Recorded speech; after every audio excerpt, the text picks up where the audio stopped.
Je vous présente Thomas, 17 ans, lycéen. Toute sa vie d'étudiant a été construite sur la peur de l'échec. Ses journées se ressemblent toutes. À 10 heures, cours de maths avec Monsieur Philibert. Stress de l'interrogation surprise. Et devoir à faire à la maison et à rendre pour le lendemain. En fin de journée, ses cours une fois finis, il rentre chez lui en transportant son sac alourdi par le poids des livres. Il arrive parfois que Thomas doive veiller tard dans la nuit pour finir son travail. Mais pourquoi Thomas fait-il tout ça? Quel est son but? Le jeune étudiant travaille pour obtenir une note, et de préférence une bonne note.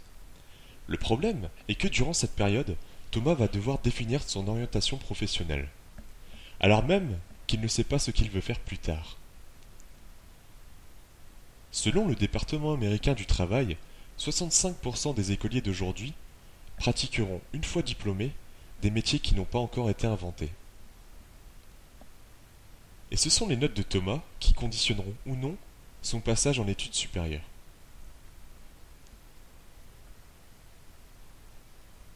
Ce système de notes est à remettre en question, car il met en compétition les élèves et ne leur permet pas de comprendre comment progresser.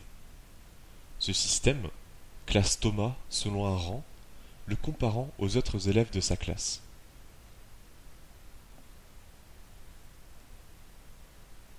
Cet enseignement n'est donc pas adapté à tout le monde, et lorsque les gens ne s'adaptent pas au système, ils sont mis de côté, comme Sébastien qui va redoubler, ou Maxime qui serait exclu du lycée. Thomas, heureusement, a la moyenne.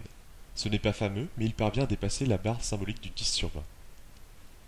Autre problème, les jeunes sont stimulés par des centaines d'informations provenant de leur smartphone, de leur ordinateur et de leur télévision.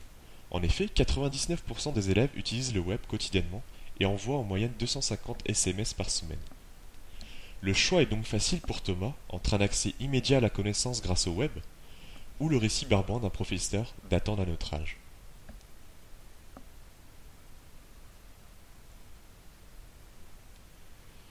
Il n'est donc pas rare que les élèves ne soient pas concentrés en cours, qu'ils discutent, se chamaillent ou qui, comme Thomas, se mettent à rêvasser.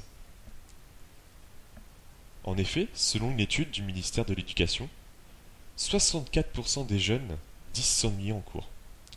Et si, comme Thomas, nous nous mettions à rêver de l'école de demain?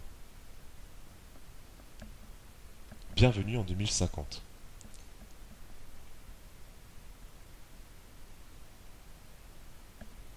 Que penseriez-vous d'une classe ouverte, entièrement connectée, interactive?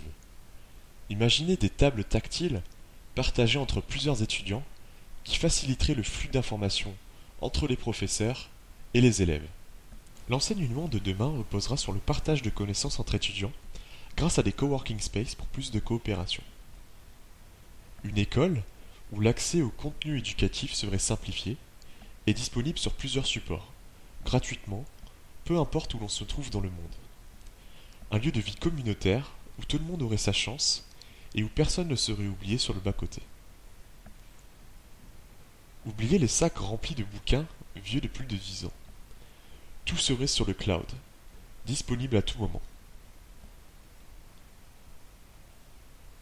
Imaginez à présent une technologie capable de détecter le degré d'attention des étudiants afin d'adapter le rythme de la leçon. L'apprentissage des connaissances serait alors optimisé. Allons plus loin et imaginons un système dans lequel une intelligence artificielle serait en charge de personnaliser une leçon en fonction du niveau de chacun des élèves, tandis que le professeur n'aurait plus qu'à apporter le contenu éducatif. Imaginez Thomas dans cet univers. Imaginez ce qu'il pourrait devenir. J'ai une bonne nouvelle pour vous. Ce changement a déjà commencé. New World, New School, FBS.